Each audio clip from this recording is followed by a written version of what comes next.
தக்கோலத்திலிருந்து தமிழருவி வானொலியின் செந்தமிழ் தேனி விருது பெற்ற என் ஜெல்நாதன் ஐயா அவர்கள் இன்றைய தினம் விவேக சிந்தாமணி பாடல் எண் 15 விரிவிரியோடு வழங்குகின்றார். தக்கோலத்திலிருந்து என் ஜெல்நாதன் ஐயா அவர்கள். வாருங்கள் ஐயா.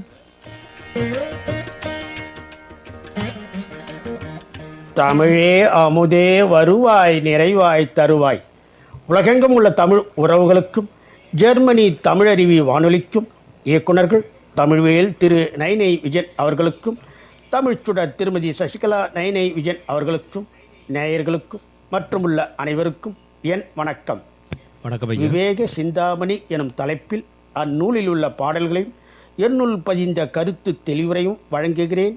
தக்கோலம் என் ஜலநாதன், உத்திரமேரூர், தமிழ்நாடு. விவேக சிந்தாமணி பாடல் 15. அற்பன் திருந்த மாட்டான். நாய்வாலை அளவெடுத்து பெருக்கி தீட்டின் நற்றமிழை எழுத எழுத்தாணி ஆகுமோ? பேய்வாழும் சுடுகாட்டை பெருக்கி தள்ளி பெரிய விளக்கு ஏற்றி வைத்தால் வீடது ஆகுமோ? தாய் வார்த்தை கேளாத சக சண்டிக்கு என் சாற்றிடனும் உளுத்த குணம் தவிர மாட்டான். ஈவாரை ஈய ஓட்டான், இவனும் ஈயான். எழுபிறப்பினும் கடையான், இவன் பிறப்பே. அற்பன் திருந்த மாட்டான். நாய்வாலை அளவெடுத்து பெருக்கி தீட்டின், நாய்வாலை அளவெடுத்து பெருக்கி தீட்டின் நற்றமிழை எழுத எழுத்தாணி ஆகுமோ?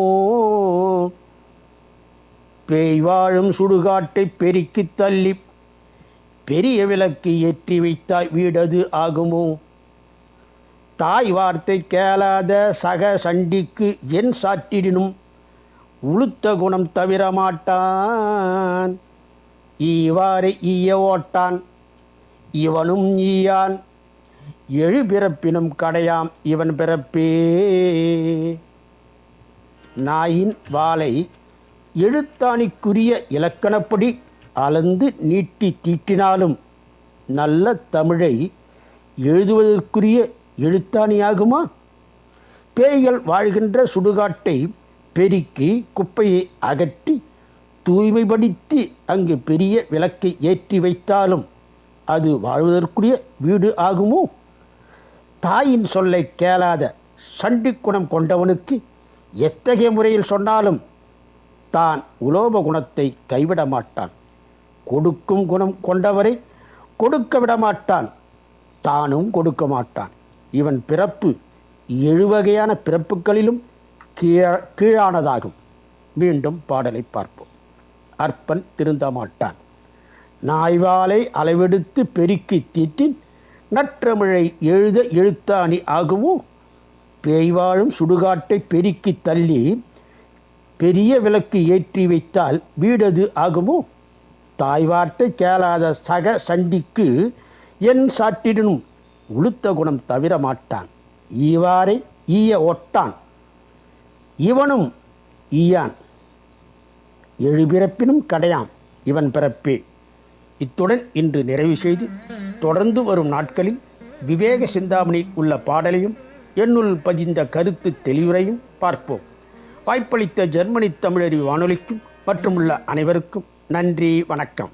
தக்கோலம் என் ஜலநாதன், உத்திரமேரூர், சங்கத்தமிழ் இலக்கிய பூங்கா. நேயர்கள் இதுவரை கேட்டது விவேக சிந்தாமணியிலிருந்து பாடல் எண் 15. சிறப்பாக தொகுத்து வழங்கியவர்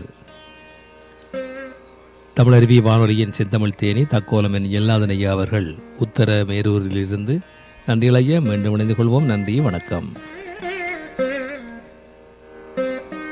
நேயர்கள் கேட்டுக்கொண்டிருப்பது காலை கதம்பம் பல்சுவை கதம்ப நிகழ்ச்சி. இது தமிழருவி வானொலி, ஜெர்மனி.